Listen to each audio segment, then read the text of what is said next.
En el nombre del Padre, y del Hijo, y del Espíritu Santo. Amén. Dios te salve María, llena eres de gracia, el Señor es contigo. Bendita tú eres entre todas las mujeres, bendito es el fruto de tu vientre, Jesús. Santa María, Madre de Dios, ruega por nosotros pecadores, ahora y en la hora de nuestra muerte. Amén.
Espíritu Santo, ven, ven, en el nombre del Señor.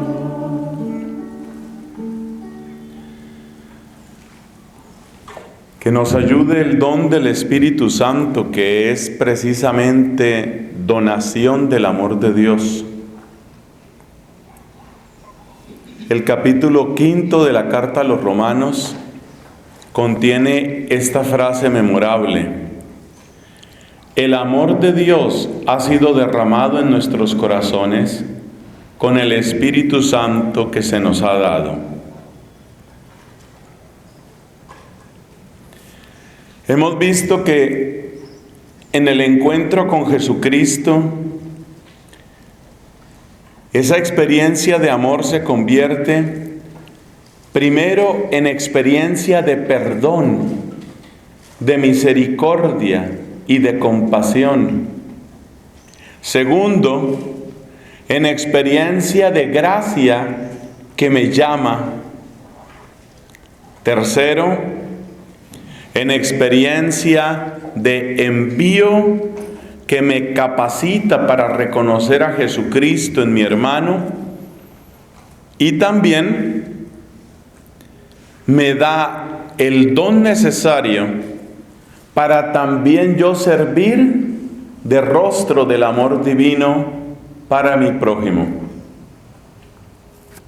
Esos fueron los tres términos que utilizamos: el perdón, la vocación y el envío. En esta oportunidad vamos a hablar precisamente sobre el primer elemento. Vamos a hablar sobre el arrepentimiento, que es de parte nuestra la disposición necesaria para llegar al perdón. Con el auxilio del Señor desarrollaremos nuestro tema en tres partes, en tres secciones. Primero, falsas imágenes. Segundo, disculpas comunes. Y tercero, una verdadera base bíblica, una aproximación bíblica. Ese es nuestro tema para preparar en nuestros corazones una verdadera disposición al don del perdón. Empezamos entonces con las falsas imágenes. Para muchos, el arrepentimiento es la expresión de un fracaso. Arrepentirse sería fracasar. Por supuesto que eso es falso. Arrepentirse, en el mejor sentido de la palabra, es corregir un fracaso. Es corregir algo que está haciéndose mal. Pero La actitud que muchas veces se ha vuelto común en nuestra época es que arrepentirse es algo así como fracasar. Es aterrador el lenguaje que utilizan algunos. No tengo nada de qué arrepentirme. A mí no se me olvida el caso del que fue primer ministro británico por tantos años, el señor Tony Blair, que embarcó a Gran Bretaña en la segunda de las guerras contra Irak, en la época de Saddam Hussein, sobre la base de unas supuestas armas de destrucción masiva que nunca aparecieron. Los hechos posteriores a esa guerra han mostrado no solamente el fiasco de haber entrado, sino lo terrible de no reconocer los errores. Pero cuando se iba a retirar de su cargo, le hicieron una larga entrevista al señor Tony Blair. ¿Y qué dice este caballero? No tengo nada de qué arrepentirme. Porque para un político en esas circunstancias, decir que se arrepiente significa el final de su carrera política. Para no perder influencia, para conservar una cierta imagen, la frase estándar es: no tengo nada de qué arrepentirme. Otros que tampoco suelen tener nada de qué arrepentirse son los del mundo de la farándula. Quizás algunos se pregunten qué tiene que ver la farándula cuando hablamos a un grupo de religiosas que seguramente no están tan pendientes de esas cosas. Espero yo.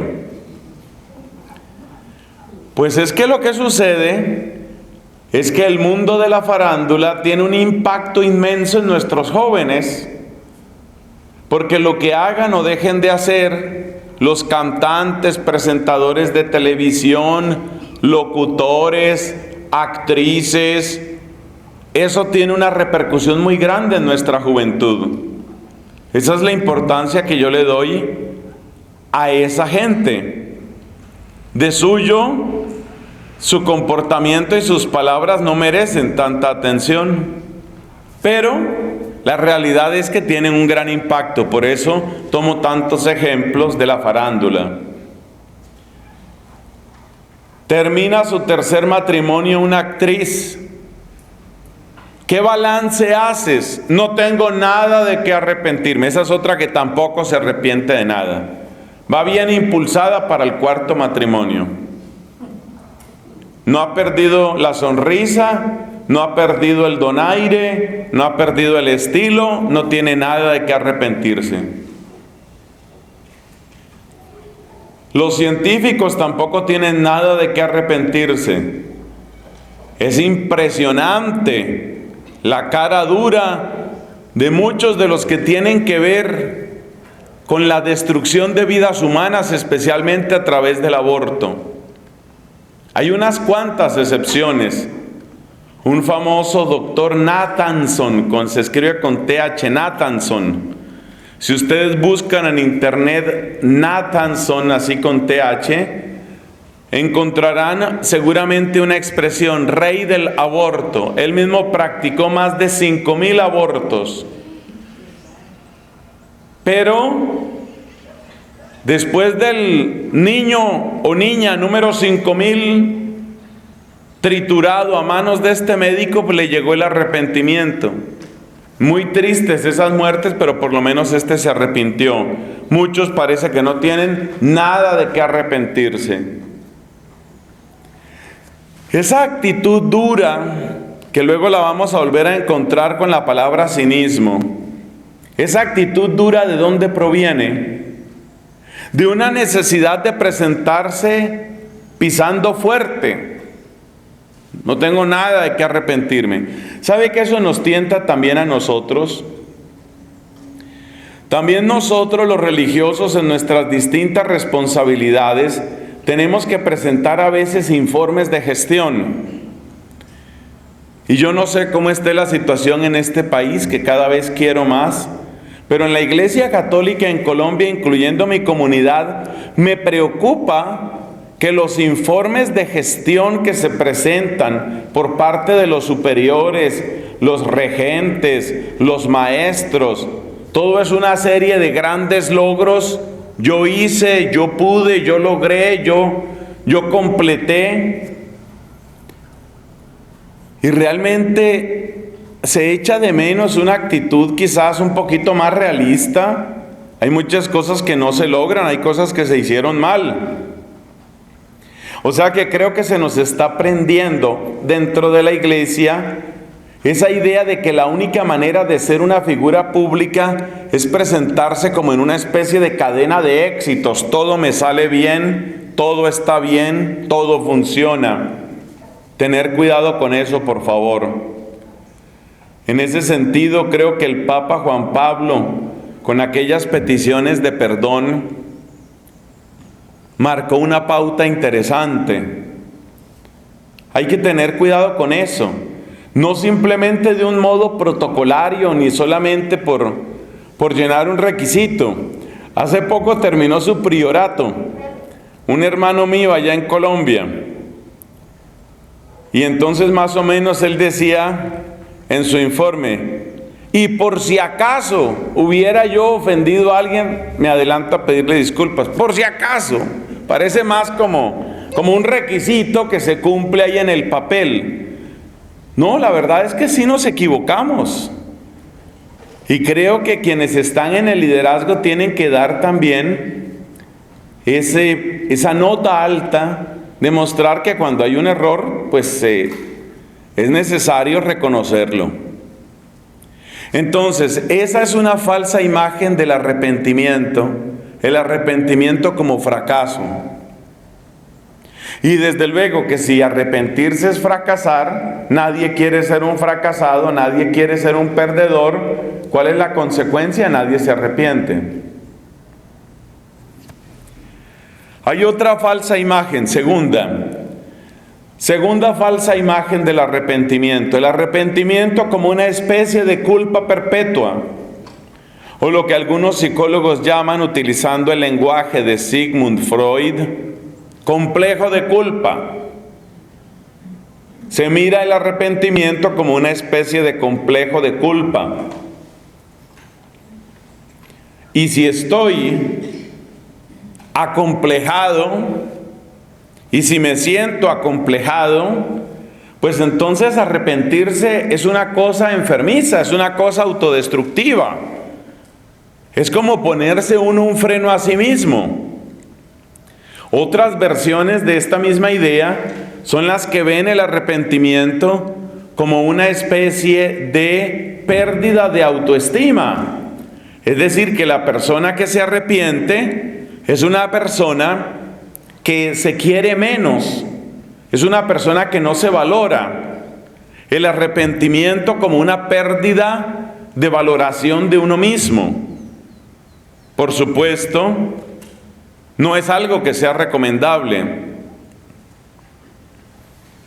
Cerca de mi convento en Bogotá queda un colegio que no es confesional, no es un colegio católico,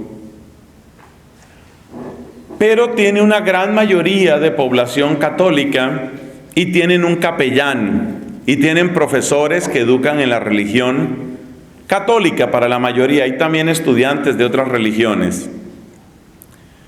Llegó allá una profesora nueva a ese colegio.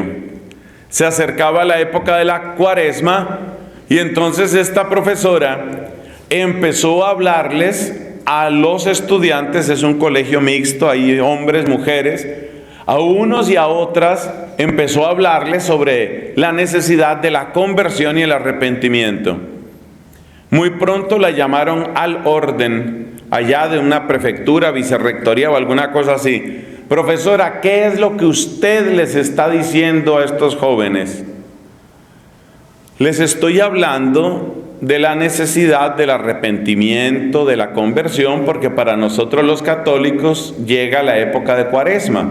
Entonces, los estudiantes que han querido tomar la asignatura de religión, es normal que sepan que estamos en una época en la que uno se arrepiente y busca la conversión. Profesora, usted tiene que cambiar ese lenguaje. Los padres de familia se están quejando de que los muchachos se sienten confundidos y que entran en crisis y que están perdiendo su autoestima. Yo no sé si será o no será Cuaresma. Yo no entro en eso, en la cuestión religiosa suya yo no entro. Pero déjeme decirle, no se puede estar predicando así porque los muchachos se nos confunden, se nos deprimen, entran en crisis. Es decir, que arrepentirse es perder la autoestima. Arrepentirse es entrar en crisis. Bueno, quien le dijo esas palabras, quien le habló así a aquella profesora, yo creo que tenía algo de razón. Porque efectivamente el arrepentimiento supone una crisis. Supone entrar uno en una valoración de lo que uno ha hecho y seguramente descubrir que uno ha obrado mal. Pero fíjate la manera como describen el arrepentimiento. El arrepentimiento únicamente como ¿qué? Como una pérdida de autoestima. Entonces, si se va a mirar el arrepentimiento como pérdida de autoestima o como complejo de culpa, entonces mejor no arrepentirse. Llevamos dos falsas imágenes. La primera, la actitud del cínico, que no tiene nada de qué arrepentirse. Porque arrepentirse sería ser un fracasado, un incoherente. Y un incoherente no puede ser líder. Segundo, el arrepentimiento como pérdida de autoestima, como complejo de culpa. Hay una tercera versión que es falsa también, y es el arrepentimiento puramente externo, puramente ritual.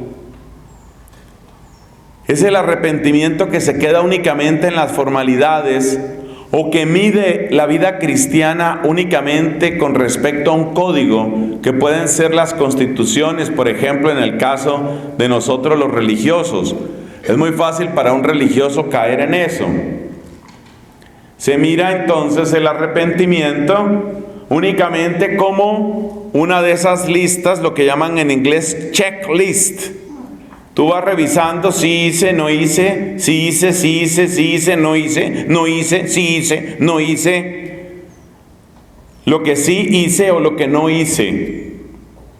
Pero se queda en una cosa solamente externa, solamente ritual, solamente formal. A veces en las comunidades religiosas, esto sucedía cuando se practicaba lo que se llamaba el capítulo de culpas. Y por eso donde ha habido el capítulo de culpas, siempre hay historias chistosas sobre el capítulo de culpas. Y además, después de que cada persona tenía que denunciar sus propias culpas, luego los otros también le hablaban sobre sus culpas. Pero muchas veces eran cosas repetitivas, en un ritualismo vacío, que realmente producía poco impacto en la vida real de las personas. En ese capítulo de culpas había personas que ya se sabía lo que iban a decir. Me acuso de que rompo el silencio. Y duraba 20 o 30 años rompiendo el silencio. Al final no quedaba prácticamente silencio para romper porque lo había roto todo. Rompió el silencio, reventó el silencio, descalabró el silencio. Pero los problemas reales de la comunidad no salían ahí. Las antipatías profundas, las arrogancias, la hermana que no habla con fulano de tal, eso no sale ahí. Entonces lo del capítulo de culpas a veces se quedaba puramente en el formalismo externo, se quedaba únicamente en la cosa puramente ritual. Y por eso las constituciones actuales de nosotros los frailes no hablan de capítulo de culpas, sino hablan de la necesidad de tener encuentros penitenciales, ojalá para el tiempo de Cuaresma y para el tiempo de Adviento.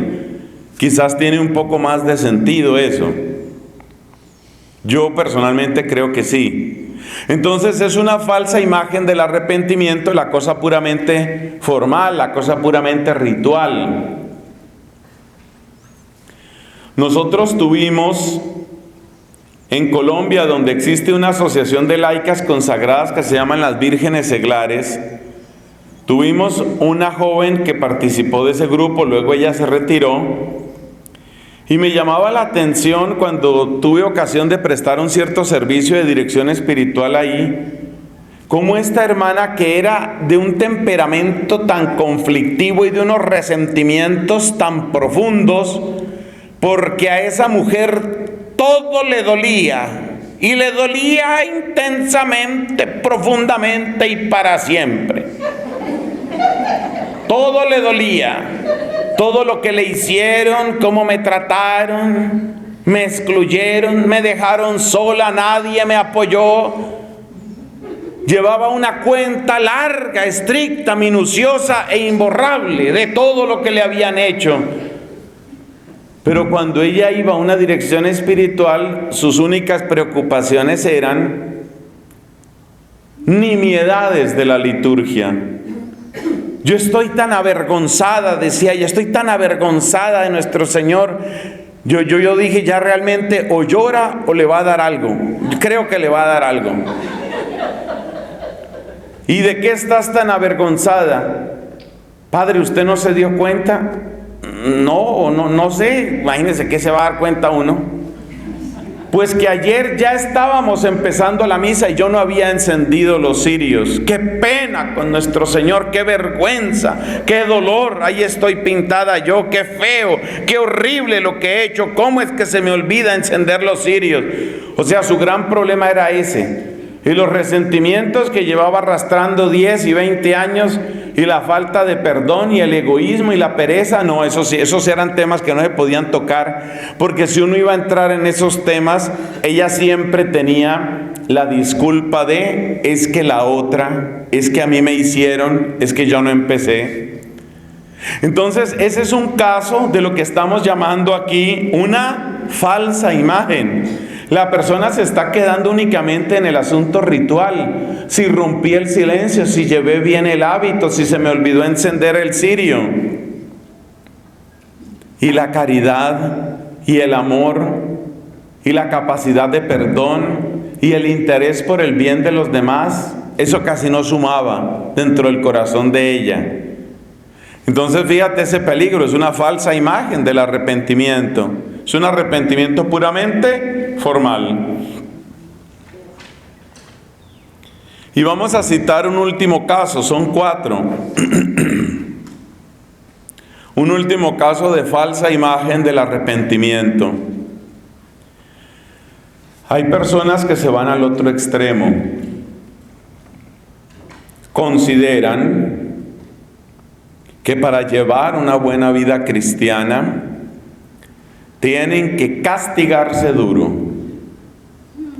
Y entonces ahí encontramos a las personas con tendencia escrupulosa, y ahí encontramos también a las personas a las que Dios ya les ha dado absolución, pero siguen confesándose de lo mismo.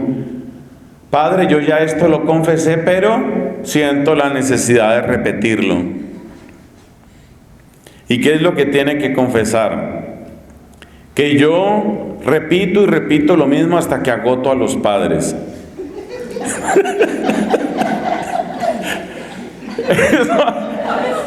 Eso es lo que tengo que confesar.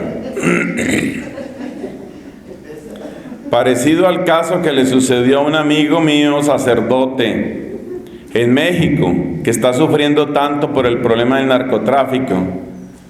Y llegó por allá uno de esos capos arrepentidos, supuestamente, le dice: Padre, tengo que confesarle una cosa terrible. ¿Qué le pasó? Pues que maté a un sacerdote porque me ponía mucho problema. ¿Cómo la ve, padre? Y dice no, pues bien. ¿Qué más iba a decir frente a eso? Pues bien, sí, normal, ¿no? Date cuenta de que hay falsas imágenes del arrepentimiento. Falsas imágenes. El arrepentimiento como puro fracaso. El arrepentimiento como herida en la autoestima. El arrepentimiento como pura formalidad. O el arrepentimiento como único camino para sentirse bien con Dios. Eso no es el arrepentimiento. En la misma tónica, y haciendo el ejercicio de purificar el lenguaje, por eso es que hacemos estas explicaciones, para purificar el lenguaje. En esa misma tónica, quiero referirme ahora a las disculpas que nosotros nos damos para evitar el arrepentimiento. Esas disculpas están claramente archivadas en 3 cajones. El cajón de la delegación de responsabilidad, el cajón del cinismo y el cajón de la desesperación. Desde hace mucho tiempo, por lo menos desde la época bíblica, esos cajones han funcionado. ¿Qué quiere decir la delegación de responsabilidad? Es la incapacidad de separar la propia responsabilidad de los problemas, las deficiencias, los errores o los pecados de los otros. Donde más se nota eso es en la persona, típicamente una señora que se acerca a confesarse y empieza por decir: Padre, me acuso de que mi esposo es un borracho. La delegación de la responsabilidad.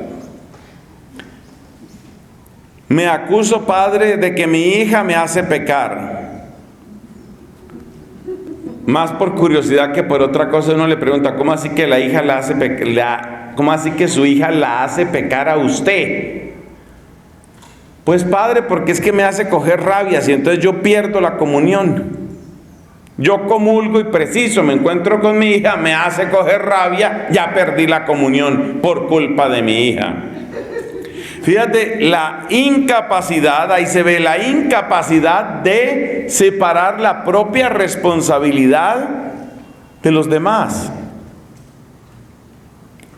Entonces la delegación de responsabilidad impide. La culpa siempre la tiene alguien más, la culpa siempre la tiene la provincial, la culpa la tiene la superiora, la culpa la tiene el párroco porque no ve que es que no predica, la culpa la tienen mis papás que no me supieron formar, la culpa la tiene la cultura que se ha vuelto tan materialista, la culpa siempre está afuera. Hay un profeta que es bien conocido por su denuncia social, pero esta vez yo quiero mencionarlo por un motivo diferente. Ese profeta se llama Amós. Y al comienzo del profeta Amós hay una cosa muy interesante que le hemos mencionado en otra ocasión, pero es bueno comentarla aquí también. Resulta que el pueblo de Israel está rodeado de otros pueblos. Y entonces empieza Amós a describir la situación de esos otros pueblos y dice, vamos a ponerlo con el mapa del Perú. Entonces dice, para el norte, ¿qué tendríamos? Ecuador y Colombia. Entonces, ¿cómo empieza? Al Ecuador por 3 pecados y por 4 no lo perdonaré, voy a castigar al Ecuador. A Colombia por 3 pecados y por 4 no lo perdono, voy a castigar a Colombia. Al Brasil, voy a castigar a Brasil, voy a castigar a Bolivia, voy a castigar a Chile. Le da toda la vuelta. Si tú miras la secuencia de pueblos que describe Amós al principio, le da toda la vuelta al pueblo. Y eso es muy simpático porque los israelitas se habían acostumbrado a echarle siempre la culpa a los otros pueblos. En aquella época, ¿qué pueblos eran esos? Los amorreos, los hititas, los jebuseos. Bueno, los jebuseos ya no estaban en ese tiempo. Los moabitas, esos sí estaban. Egipto sí estaba, Siria sí estaba. Entonces Amós empieza a darle la vuelta a todos estos pueblos, como lo que yo hice ahorita con Perú, y va de hecho así en secuencia, situándonos en Perú. Siga usted el reloj y se encuentra Ecuador, Colombia, Brasil, Bolivia, Chile. Creo que paso el examen de geografía de primaria, creo que sí. Pero lo simpático es que cuando termina de dar la vuelta, entonces cae sobre Israel y dice a Israel: por 3 pecados y por 4 tampoco lo perdonaré. Es decir, siguiendo nuestra comparación con el querido Perú, es como si dijera Ecuador, Colombia, Brasil, Bolivia, Chile y Perú también. Y Perú también. La parte más difícil para muchas personas es darse cuenta que más allá de las circunstancias externas y más allá de los otros países y más allá de la gente que me rodea, yo tengo una responsabilidad. Yo no soy culpable de todo, no soy culpable de todo, pero sí tengo culpa, sí tengo una responsabilidad. Si uno hace el ejercicio permanente de la delegación de responsabilidad, uno en el fondo lo que está diciendo es: yo soy inocente, víctima inocente. Yo soy rebelde porque el mundo me ha hecho así. Entonces, uno es inocente. Uno es inocente. A veces esa inocencia se enmascara, en el momento de la confesión se enmascara con una historia larga y usualmente triste. Uno sabe que la cosa va a tomar ese rumbo cuando la hermanita se arrodilla o se sienta. Normalmente las que utilizan esto se sientan porque arrodilladas se cansarían mucho. Cuando la hermanita se sienta y entonces dice uno: hermana, ¿cuánto tiempo tiene no confesarse? Y dice ella: ¿cuánto tiempo tiene? ¿De qué quiere acusarse? Espere, le explico, padre. Ya yo sé inmediatamente. Cuando la persona para confesarse tiene que echar una larga historia que usualmente es triste, una historia triste. Es que todo empezó, padre, fue una situación muy terrible. Cuando nuestro padre Adán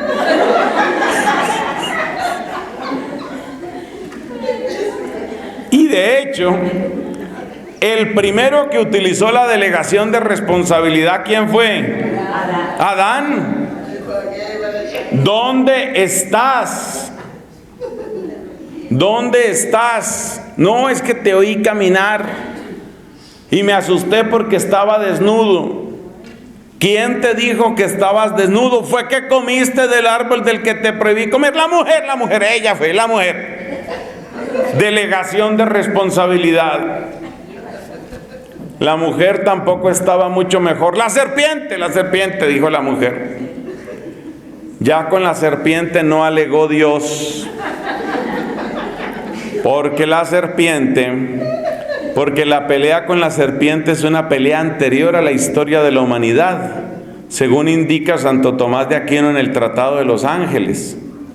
Esa pelea ya es anterior, es una situación diferente.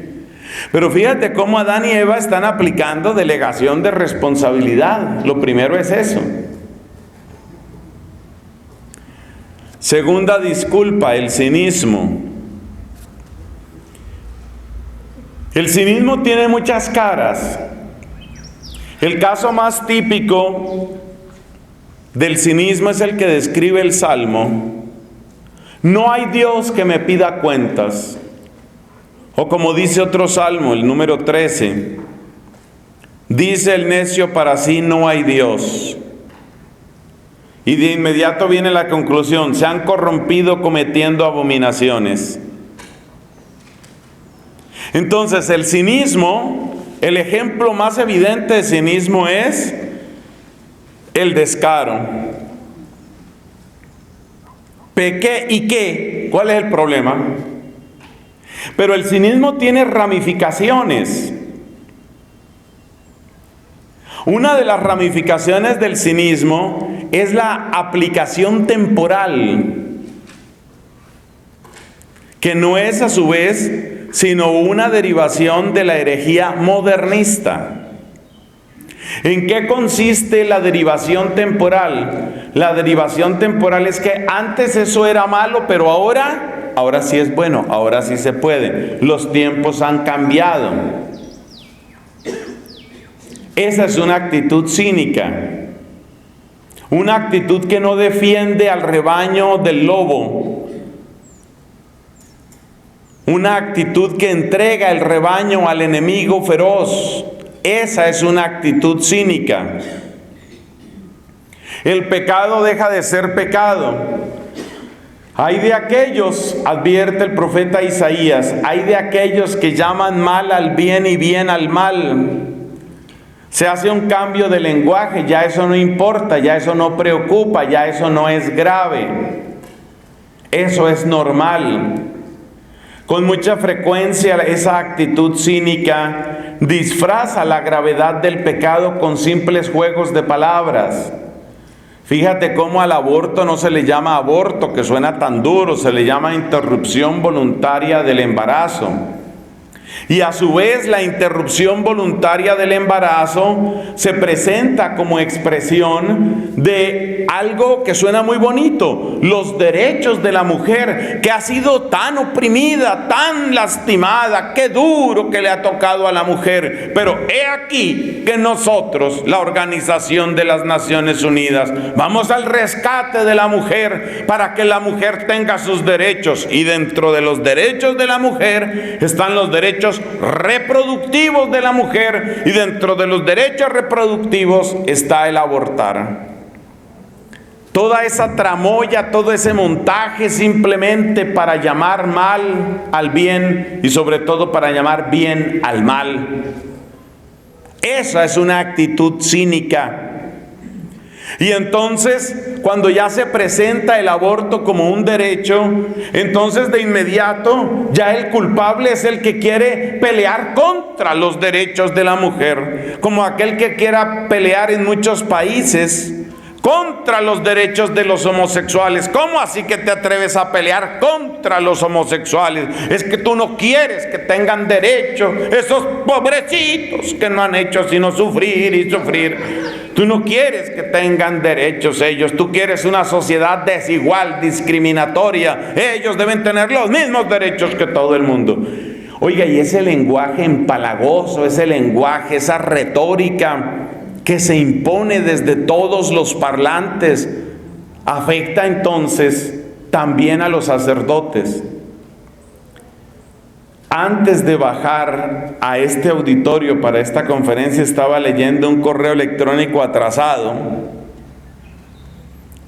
Es el caso de una joven que estuvo practicando el lesbianismo durante muchos años. Tuvo varias parejas, por supuesto mujeres, una laica, una seglar, pero entró en un proceso de conversión largo, un proceso de evangelización. Le han ayudado muchas personas. Yo tengo también un poquito, alguna partecita, lo mío ha sido mínimo, pero algo he ayudado. Por eso me manda el correo a mí, lo menciono por esa razón. ¿Y sabes qué me dice en el correo? Que después de ese largo proceso de conversión y de todas esas relaciones y toda esa vida que ha llevado, llegó a la conclusión de que necesitaba confesarse. Llega a confesarse, ¿y qué le dice el sacerdote? No, usted acéptese como lo que es. Imagínate. Gracias a Dios, era tan fuerte la evangelización que había recibido esta mujer, y era tan hermoso el descubrimiento que estaba haciendo de la plenitud de su ser femenino. Es algo tan bello lo que ella ha descubierto, que ella dentro de la confesión empezó a corregir al sacerdote. Empezó a decirle al sacerdote: no, es que yo sé que he vivido en pecado. Usted no lo tiene claro, usted está confundido, padre, pero yo sé que he vivido en pecado. Le tocó hablar a ella, porque el cura creía que era una actitud abierta y una actitud misericordiosa, y era una actitud compasiva y moderna recibir al homosexual únicamente para confirmarle que tiene que seguir como homosexual. Eso era lo que pensaba ese sacerdote. Pero fue esta mujer que ha experimentado la realidad y el vacío, el espantoso vacío de esa relación. Es esta mujer la que tiene que corregir al cura, bendito sea Dios. Ella en medio de la confesión tuvo que corregir al sacerdote: padre, no me diga eso, yo sé de qué estoy hablando, yo sé lo que es el pecado y yo sé que he vivido en pecado. Vengo aquí, le faltó decir eso, no para que usted me confunda, no para que usted me devuelva, vengo para que usted es el único que me puede dar lo que yo no me puedo dar a mí misma. Es usted quien me puede dar absolución. Oiga, qué cosa, cómo está nuestra iglesia. Bueno, no sé cómo le habló, ahí tengo el correo. No sé cómo le habló esta mujer al padre, que sabe que terminó diciéndole el padre después de darle la absolución. Le dijo: ¿sabe una cosa, mujer? Por favor, ore usted por mí. O sea que la confesión terminó sirviendo para conversión también del sacerdote. Y yo le doy gracias a Dios, a la mamá de esa señora o de esta mujer de la que les cuento. Yo la conozco personalmente. La mamá, yo sé lo que ha sufrido esa mamá y lo que ha orado por su hija, para que ahora venga un cura a decirle que lo moderno, lo actual, lo no sé qué, es que ella simplemente se acepte. Entonces eso es cinismo. Cinismo son los desfiles del orgullo gay, eso es cinismo. Pero una vez que el lenguaje se retuerce, una vez que el lenguaje se destruye de esa manera tan perversa, entonces no solamente el mal queda exaltado como si fuera una cosa buena, sino que necesariamente el bien queda castigado como si fuera una cosa mala. Eso es el cinismo. Y por supuesto, el cinismo es de las barreras más fuertes para evitar el arrepentimiento. Esa persona no se va a arrepentir. Ustedes no se pueden imaginar la alegría que yo tengo con ese correo electrónico. Yo me siento tan orgulloso, no solo de la valentía de esta mujer para salir de su situación, no solo de la valentía de ella. ¿Sabe a quiénes admiro más? A todos los que han trabajado con tanta paciencia y cariño evangelizándola, para que ella, con alegría, porque la carta que me envía no es una carta llena de tristeza, más bien lo que me dice lo del cura lo dice con dolor, pero esa es una nota de pie de página. Ella cuenta es la alegría: me pude confesar. Cura no tenía ni idea de nada, pero bueno, me pude confesar. Esa es la dicha. Qué bien que hay gente que evangeliza. Pero fíjate, el tema del cinismo es un tema bien complicado. Y cada vez es más complicado. Porque cada vez nos están imprimiendo más y más en el corazón, nos están metiendo en el corazón que el pecado es algo de lo que uno tiene que sentirse orgulloso. Es pura expresión de Satanás. Es puro satanismo. El satanismo no se limita al sacrificio de bebés y a la profanación de la Eucaristía. Es puro satanismo. Eso de que uno se sienta orgulloso del pecado, eso tiene demasiado aroma a Satanás. Demasiado. Acuérdate que el lema principal del demonio es: no serviré. No me doblego. No me rindo. Sigo en lo mío. Ese es Satanás. El cinismo va por ahí. Pero también tiene su perfume de infierno, su perfume de azufre, de desastre y de infierno. También tiene su perfume asqueroso. El último cajón, la desesperación. La desesperación es el acto que pretende achicar a Dios. Esa es la desesperación, achicar a Dios. ¿Por qué decimos que estamos achicando a Dios? Porque la desesperación lo que está diciendo es: Dios no puede perdonar lo que yo he hecho. Así como el cinismo tiene varias derivaciones, la desesperación también tiene grados y tiene distintos pelambres. Se disfraza de distintas cosas. Algo que está a veces en nuestro lenguaje y que lo utilizamos casi sin darnos cuenta y que es puro lenguaje de desesperación, es esta frase: no, ya ese muere así.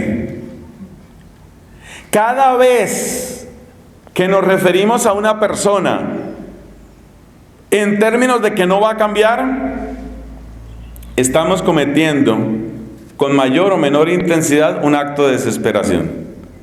Porque en el fondo lo que estamos diciendo es: no hay Dios tan fuerte, tan grande, que pueda producir ese cambio. En mis años de vida religiosa, yo he conocido frailes que han tenido transformaciones impresionantes. Uno lo conozco por referencia: el fundador de las Dominicas Nazarenas, allá en Colombia, las Dominicas Hijas de Nuestra Señora de Nazaret. Enrique Higuera era su nombre. Murió hace ya un buen número de años. El padre Higuera no es que fuera un terrible y salvaje pecador, pero diríamos que había una cierta vanidad y había una cierta superficialidad en su modo de tomar la vida religiosa. Pero cuando él se fue acercando al diaconado, algo sucedió en él, y él recibió el diaconado con una profundidad que no es usual, una profundidad que realmente habla de un designio de Dios para él. Y de repente, como si se le hubiera abierto un velo, él empezó a descubrir la grandeza del don sacerdotal, hasta el punto de que empezó a sentir que no era digno del sacerdocio y que mejor era no ordenarse sacerdote. Le entró casi una cosa de escrúpulos, porque le tomó tal aprecio, porque tuvo como tanta conciencia de eso, que no quería ordenarse sacerdote. Hizo un largo retiro espiritual y ahí le acompañó otro sacerdote muy conocido de mi provincia. Y en ese retiro, finalmente él llegó a esa conclusión, que si era conveniente recibir la ordenación. El padre Higuera actualmente está en proceso de discernimiento de sus virtudes, está en la etapa de lo que se llama el proceso diocesano, es el estudio de las virtudes y todo aquello.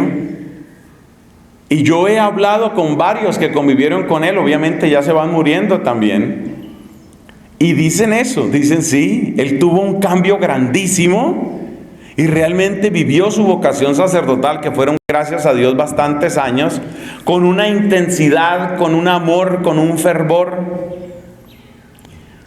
¿Por qué menciono este caso? Porque a veces tenemos la idea de que la vida religiosa, el que es, y ya eso no va a dejar de ser. Pero sí hay conversiones en la vida religiosa, sí las hay. Es muy interesante en la vida de Sor Isabel de la Trinidad, la gran carmelita de comienzos del siglo XX.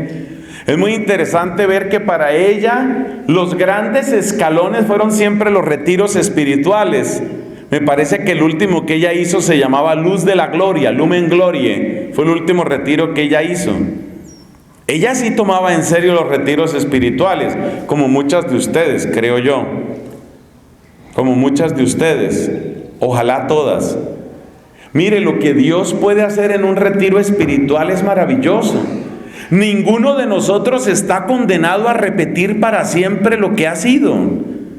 Este puede ser el retiro espiritual en el que tú hagas una confesión de sincero, de profundo arrepentimiento. Este puede ser el retiro espiritual en el que despegue tu vida. No se nos olvide, por favor, aquella gran mujer, bendita su memoria, Santa Teresa de Jesús. Ella, ustedes saben muy bien, ella llevaba una vida, no vamos a decir de perversión, pero creo que la palabra justa, y es la que ella utiliza, es una vida de gran mediocridad. Una vida de gran mediocridad, una vida muy cómoda, sin sacrificio, sin espíritu, sin devoción, sin amor, solamente pendiente de qué se hace, qué se dice, bueno, ¿y qué más? Cuenten algo. Esa era Teresa de Jesús, Teresa Ahumada, su nombre en el siglo. Esa era Teresa de Jesús, dedicada al chismorreo, la historia del convento, quién me cae bien, risa por aquí, mucha visita, mucho locutorio. Ese era el Carmelo que ella había conocido. Pero un día tuvo una conversión. Esas conversiones de los religiosos y las religiosas hay que recordarlas, porque a veces quienes menos creemos en la conversión somos nosotros, porque estamos acostumbrados a que el que es orgulloso hasta la tumba, y el que es resentido, la que es mentirosa hasta la tumba, y la que es amargada hasta la tumba. ¿Tú fue que le hiciste voto de obediencia a la amargura? ¿Tú al fin a quién le hiciste voto de obediencia? ¿Le hiciste voto de obediencia al resentimiento? ¿Le hiciste voto de obediencia a quién? Solo Cristo merece la plenitud de tus fuerzas y de tus días. Entonces, cuando uno habla de desesperación, fácilmente uno puede pensar en el caso de un Judas Iscariote, y uno dice, no, yo Judas no soy. No, Dios me libre. Yo creo que yo en esa última hora, yo creo que yo incluso seré capaz de llamar a la provincial y decirle, perdóneme por todo lo que dije de usted. Yo creo que yo voy a ser capaz de llamarla en ese momento. Pero resulta que se cayó la señal del celular. Murió sin pedir perdón. Entonces, la desesperación. Oiga, la desesperación es eso, es creer que ya yo no voy a cambiar. La desesperación es creer, y eso se lo he oído yo a tantos en la iglesia, no, las cosas van mal y esto como que va para peor. Esto como que va para peor. Yo estoy tan contento que las flores más jóvenes de esta provincia están aquí presentes. Y desde que yo me acuerdo que he tenido predicación a los jóvenes de mi comunidad o de otras comunidades, siempre les repito el mismo mensaje. Ustedes están llamados, y hoy se lo digo aquí a estas postulantes, ustedes están llamadas a ser mejores que nosotros. Uno ve muchas cosas negativas y desalentadoras en los mayores. No se dejen guiar por eso. Enamórense apasionadamente de Jesucristo. Abracen con vigor, con alegría y para siempre el ideal que nos han mostrado nuestros fundadores. ¡Qué modelo de equilibrio humano y de ardor cristiano! ¡Qué modelo de contemplativo y de hombre completo en la prudencia! Jacinto María Cormier. Vayan a esas fuentes, miren esos fundadores y por supuesto nuestro Padre Santo Domingo, los grandes santos de la orden. Es ahí donde tiene uno que fijarse. Que la hermana fulana de tal tiene un resentimiento, sí, y la otra seguramente tiene una verruga. Y claro, yo no me voy a complejar con la verruga de la que tiene verruga. Uno avanza en la vida, y es donde viene lo que hemos dicho, deja de delegar la responsabilidad, porque por supuesto, la religiosa que dice, no, es que yo estoy rodeado de resentidas, ¿qué es lo que quiere decir con eso?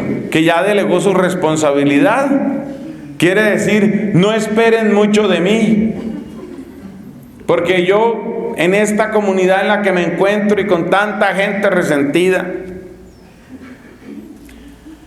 Último punto, que lo vamos a desarrollar más ampliamente en nuestra siguiente charla.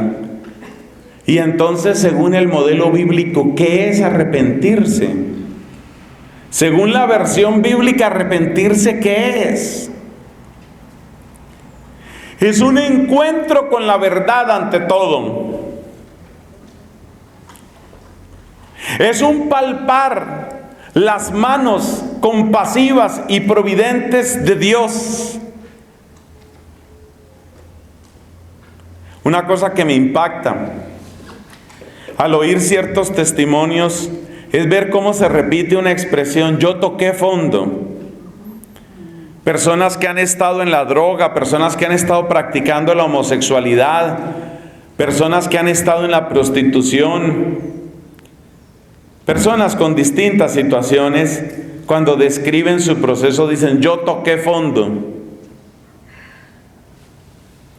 Pero imagínense que este año yo cumplo ya 30, no de edad, sin burlarse por favor, la crueldad no es cristiana.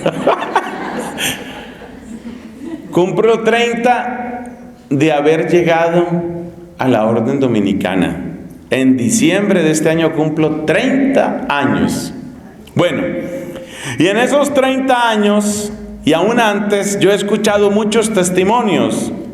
Testimonios vocacionales, testimonios de conversión, testimonios en congresos carismáticos, testimonios en retiros, muchos testimonios. Lo que me llama la atención es el número de personas a las que yo les he oído: yo toqué fondo. Y la conclusión a la que yo he llegado es que lo que para una persona era el fondo, para otra persona no era el fondo todavía. Por ejemplo, para una persona, yo llegué a ser un borracho perdido y ese fue su fondo. Su fondo fue ese, que llegó a ser un borracho perdido, pero otro siguió derecho. Es decir, yo era un borracho perdido y después pasé a la marihuana y seguí con la droga y bajé más. Lo que quiero decir es que el camino de la maldad no tiene fondo. Y cuando tú dices: yo toqué fondo, lo que tú tocaste fue la mano de Dios que te sostuvo. Es el Señor el que determina un fondo. Es el Señor el que dice: yo no quiero que mi hija caiga más. Yo no llamé a mi hija al convento para que viviera así. Yo no llamé a mi hija a la vida religiosa para que viviera en esa amargura, en esa depresión, en esa tristeza, en ese resentimiento. Por eso la versión bíblica del arrepentimiento es siempre una experiencia de la mano providente de Dios. La experiencia del arrepentimiento es siempre la experiencia de un retorno a la casa del Padre, y esa casa tiene un nombre, se llama la Santa Iglesia. Todas las experiencias genuinas de conversión son siempre un reencuentro con la comunidad. Es muy interesante ver cómo la persona resentida no tiene comunidad. Lo único que tiene es el consejo de los impíos, como lo menciona el Salmo 1. No tiene comunidad. Esos círculos que se reúnen para murmurar y para alimentar su propio dolor, esos círculos de resentimiento no son comunidad. Más bien parecen como fotografías del triste final de los condenados, porque ahí nadie realmente acompaña a nadie. Entonces el verdadero arrepentimiento es un reencuentro con la casa de mi Padre, es un reencuentro con mi comunidad. El verdadero arrepentimiento, por eso, siempre supone un nuevo amor. Una cosa que a mí me puede parecer bella, y lo he visto en varios provinciales y lo he visto en varios maestros de la orden, es esa capacidad de remontarse por encima de tanto problema y de tanta mediocridad y de tantas historias que dirán esos pobres señores. Remontarse por encima de eso y descubrir que el ideal vale la pena, y descubrir que la vocación es bella, y descubrir que la iglesia es casa para nosotros. El Señor prepara casa para los desvalidos. Lo que pasa es que cuando uno es arrogante, uno se cree perfecto y uno no quiere entrar en la casa de los desvalidos. Uno quiere entrar en el palacio de los perfectos. Y la Biblia no dice, el Señor prepara palacio para los perfectos, ¿cierto? ¿Qué es lo que dice? El Señor prepara casa a los desvalidos. Cuando uno entra por el camino del arrepentimiento, uno se siente, oiga, yo soy uno de los desvalidos. Yo soy uno de esos. Y cuando uno se reconoce uno de los desvalidos, uno de los pobrecillos, entonces uno también mira con admiración lo que dice el Salmo: hasta el gorrión ha encontrado una casa donde colocar sus polluelos. Qué cosa tan admirable que la casa de Dios tiene un lugarcito chiquito para ese pajarito. Así se siente uno cuando uno camina por el arrepentimiento. Uno se siente como ese pajarito. Yo soy pequeño, pero hay un lugar para mí. Qué bello ese lugar. Me encanta mi heredad. El Señor es el lote de mi heredad y mi copa.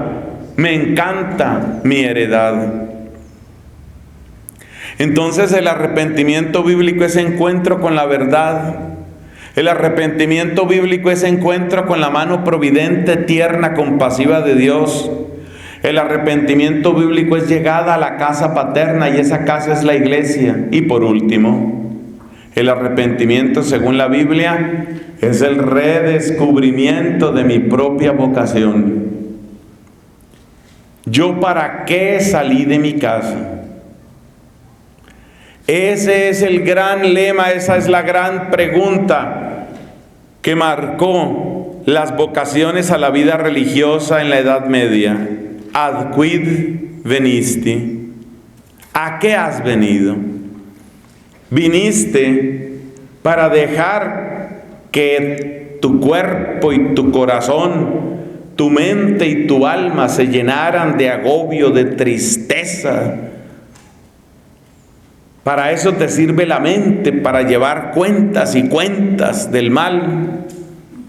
¿No será que tu mente fue creada para llevar cuentas y cuentas del bien y las bendiciones de Dios? ¿Por qué utilizas tu cabeza solo para contar el mal?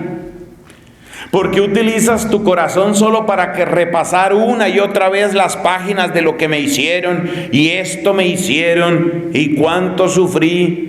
Pobrecito yo, cuánta cosa he sufrido.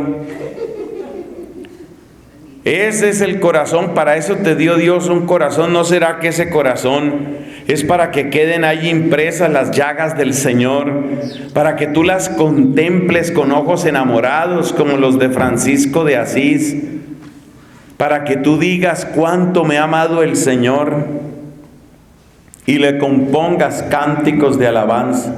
Para eso, mis hermanos, para eso hemos sido creados. Entonces el arrepentimiento es un encuentro con mi verdadera vocación. Sobre este tema tenemos que seguir conversando con el favor de Dios, pero por ahora nuestra próxima enseñanza será sobre la misericordia, porque es una palabra que está en crisis. Siendo una de las palabras más bellas de la Biblia, está en crisis por las malas interpretaciones que hay sobre la misericordia. Entonces vamos a hablar sobre la misericordia y luego, en la misma tónica, vamos a hablar del encuentro con el Dios de la gracia. Esas son nuestras dos siguientes charlas, si Dios nos lo permite. Gloria al Padre, al Hijo y al Espíritu Santo.